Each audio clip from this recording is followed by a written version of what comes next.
Votre ex vous a recontacté. Quelle est la signification de cette action? Bonjour à tous et bienvenue dans cette vidéo. Je vais vous expliquer comment vous pouvez améliorer la communication avec votre ex et comment profiter lorsque c'est lui ou elle qui a réalisé la première action. Quand un ex vous recontacte, ce n'est jamais anodin.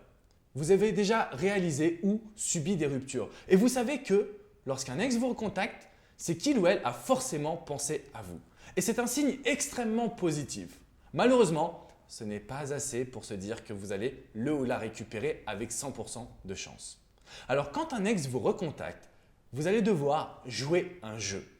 Je n'aime pas cette expression parce qu'en réalité c'est votre naturel qu'on met en avant, mais lorsqu'un ex vous envoie un SMS, vous appelle, vous écrit sur Facebook, vous avez tendance à sauter sur l'occasion. Vous ne laissez rien passer. Vous êtes à l'affût de la moindre émotion, de la moindre analyse. Et pourtant, lorsque votre ex vous recontacte, je vais vous demander de garder une forme de distance, de sécurité. Moins vous allez montrer vos envies, moins vous allez montrer vos émotions et plus vous pourrez le ou la faire revenir une nouvelle fois. C'est comme si aujourd'hui dans votre reconquête, ce n'était pas à vous de faire le premier pas, mais tout simplement de vous mettre en position de force et de vous dire que si votre ex vous a contacté, en lui répondant simplement et en gardant de la distance, vous allez le ou la faire revenir vers vous naturellement. Une seule règle, on enlève les sentiments, on enlève les marques d'affection et on ne pose qu'une seule question par message. Lorsque vous lui demandez comment il va, comment se passent ses journées, est-ce qu'il a eu sa promotion professionnelle, est-ce qu'il n'est pas trop fatigué, est-ce qu'il a toujours mal au dos, vous allez l'assommer.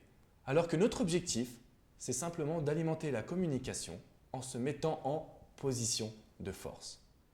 Dernière chose, ne dites jamais que vous allez mal. Lorsqu'un ex vous recontacte, c'est également pour vous tester. Alors si vous lui dites que ça ne va pas, si vous lui dites que vous ne mangez plus, que vous ne dormez plus, que vous êtes vraiment au fond du trou, vous n'arriverez pas à recréer de la complicité. On reste positif, on imagine le test venir de son ex, on lui montre qu'on va bien, on lui pose une seule question et croyez-moi, vous allez le ou la mettre en demande. Je vous dis à très bientôt sur alexandrecormon.com pour une nouvelle vidéo coaching reconquête. Ciao ciao les amis.